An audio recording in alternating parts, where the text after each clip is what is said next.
उन्हें पद कविता पितामह के नाम से क्यों जाना जाता है? अन्नमय्या वेंकटेश्वर स्वामी की महान भक्त है, जिन्होंने स्वामी पर 32,000 संकीर्तनों की रचना की और अपना जीवन स्वामी की सेवा में समर्पित कर दिया। दक्षिण पथम में अन्नमय्या भजन परंपरा और कविता शैली के अग्रदूत थे। अन्नमय्या का जन्म कड़पा जिले के राजमपेट मंडल के तालापाका गांव में वैशाख शुद्ध पाड्यमी के दिन लक्कामांबा और नारायण सूरी के यहाँ हुआ था। विद्वानों का मानना है कि वेंकटेश्वर स्वामी हस्तमंडली नंदकम ने अन्नमय्या के रूप में अवतार लिया था। अन्नमय्या हरिनाम स्मरण के बिना चावल भी नहीं खाता था। जब अन्नमय्या 5 वर्ष के थे तब नारायण सूरी ने आर्यों की सहमति से उपनयन किया। अन्नमय्या गुरुकुलम में एक संताग्रही था। गुरुओं द्वारा सिखाए गए पाठों को सुनते ही वे उन्हें बताते थे। अन्नमय्या द्वारा बोली गई सभी शब्द वाक्पटु लग रहे थे और जो कुछ भी गाया गया था वह सर्वोच्च लगा। बचपन में वे वेंकटपति पर अजीबोगरीब कीर्तन गाते थे, लेकिन अपने 16 वर्ष में स्वामी ने अन्नमय्या को संकीर्तन लिखने का आदेश दिया। वेंकटेश्वर स्वामी के कहने पर अन्नमय्या ने 16 साल की उम्र में कम से कम एक दैनिक स्तोत्र लिखना शुरू कर दिया था। एक बार कुछ भक्त तिरुमाला के लिए जाने लगे और अन्नमय्या घर पर बताए बिना उनके साथ तिरुमला चले गए थे।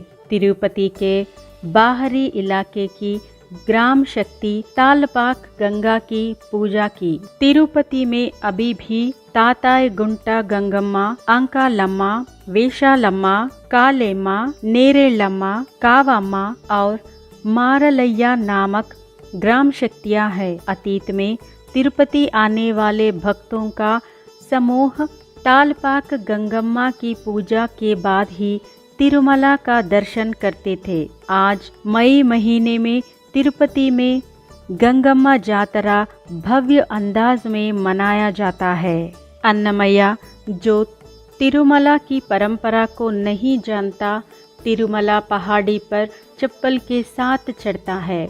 उस तक ना पहुंच पाने से थक जाता है और एक बांस की झाड़ी में सो जाता है। फिर एक सपने में अलिवेलु मंगम्मा ने उन्हें दर्शन दिए और परमान्न को प्रदान किया और उन्हें बिना जूतों के पहाड़ी पर चढ़ने के लिए कहा। तब अन्नमय्या परवश में अलिवेलु मंगा का महिमा मंडन करते हुए एक श्री वेंकटेश्वर शतक लिखा। तिरुमला की चोटी पर पहुंचकर अन्नमय्या स्वामी के पुष्करणी में स्नान किया और वराह स्वामी मंदिर में आदिवराह स्वामी के दर्शन किए। बाद में वेंकटपति कोविला की बड़ा गोपुर में प्रवेश किया और छाया रहित इमली के पेड़ को प्रणाम किया और गरुड़ स्तंभ को प्रणाम किया। संपंग वृक्ष के पत्तों से बनाया प्राकार की प्रदक्षिणा की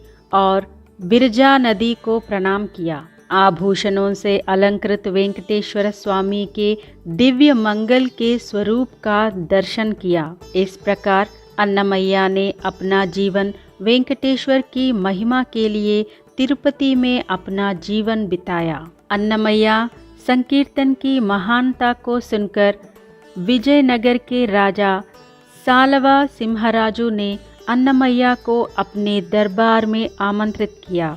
जब अन्नमय्या हरि की दृष्टि को महिमा मंडित करने वाला एक नर के ऊपर कीर्तना लिखने से इनकार कर दिया। इससे क्रोधित राजा ने उसे काल कोठरी में जंजीरों में डाल दिया। यह जानते हुए कि राजस्थान उसके लिए उपयुक्त नहीं है, अन्नमय्या तिरुमला लौट गए। उन्होंने अपना शेष जीवन स्वामी की उपस्थिति में दैनिक पूजा और संकीर्तना दीक्षा में बिताया। 95 वर्षों तक एक आदर्श जीवन व्यतीत करने वाला अन्नमय्या दुंदुबी नाम वर्ष में फाल्गुन बहुल द्वादशी के दिन भगवान में लीन हो गया। अन्नमय्या एक महान गीतकार थे जिन्होंने अपने कीर्तनों के माध्यम से यह व्यक्त किया कि उस समय कई लोगों के लिए यह समझ में आता था कि उस भगवान के दर्शन करने के लिए कोई जाति या धर्म का अंतर नहीं होना चाहिए।